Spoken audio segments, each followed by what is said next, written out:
happens over and over and over again. We end up going to a deer show, going down to a home and garden center, farm supply store, picking up some seeds. And we are just all excited, and we run out here, we attach up the Furminator, we start breaking dirt, all that good stuff.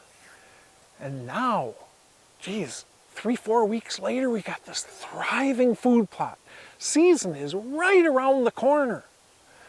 Grab our tree stands, we head back in there to set up. Where are we putting our tree stand?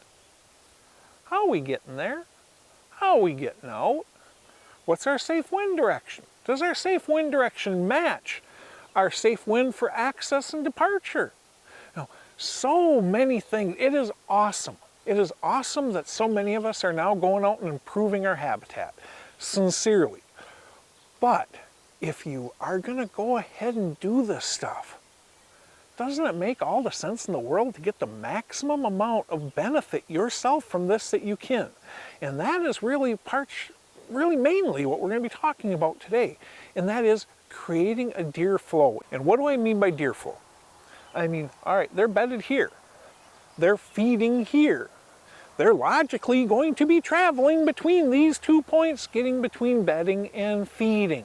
That's your deer flow in the simplest description possible, but there can be more to it than that. They're bedding here. Why don't we make a staging plot? And then they go from that staging plot to their destination plot, their destination food source. Now we've taken that flow a little bit further. The further we can go ahead and dictate a flow to whitetails, and by dictating a flow to whitetails, I do not mean that they are going to do this every single time. What I mean is they're going to do this a heck of a lot more than they would have otherwise, and generally more than any other thing they do. The more of a flow we can create for these deer, the more control we have. The more control we have, the easier it is to lead them past those low impact getting to, hunting, and getting from high odds of a shot opportunity type stands. Those stands rarely happen by accident. They're almost always manufactured.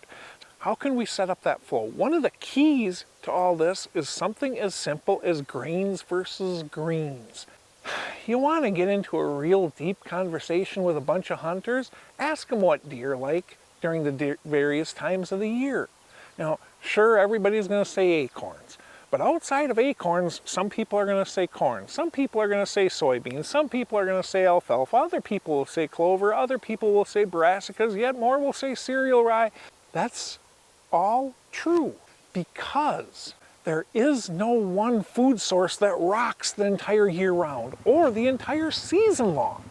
They ebb and flow. And at the same time, whitetails have different nutritional needs for different seasons. You know what? After the rut, that Mr. Big, he's lost 25 to 30% body weight, and if he's a northern deer, now he has to try to survive winter. Do you think high-carb corn is in demand much at that point? Of course it is, because it helps them fatten up. So you have all these different things going on. Here's the rub that virtually no one ever mentions. On October 5th, that whitetail certainly, no doubt, wants Antler King Trophy Clover far more than he wants corn. But you know what? Odds are he's going to eat both of them if they're both available. So what you can do is you can go ahead and lay out the food. If you want to get deer to follow a specific feeding line, put green on one side and grain on the other. By grain, I mean corn, soybeans, one of those two.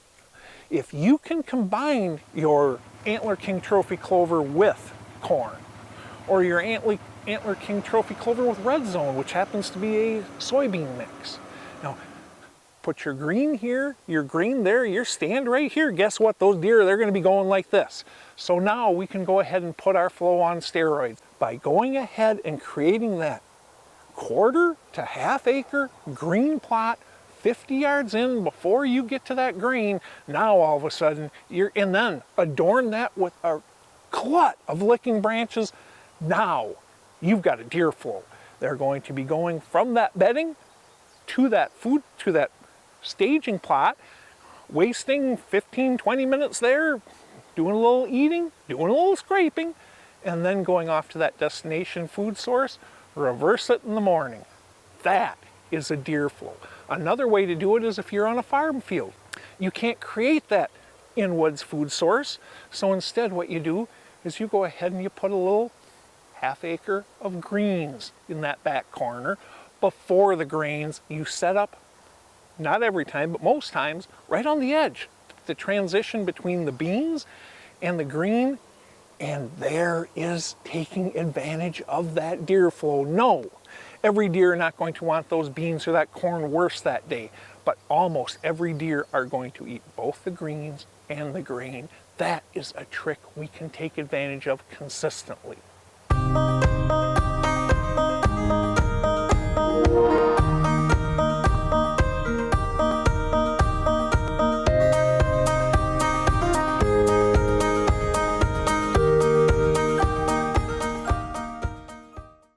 When creating a deer flow, what you're doing is you're identifying where they're bedding.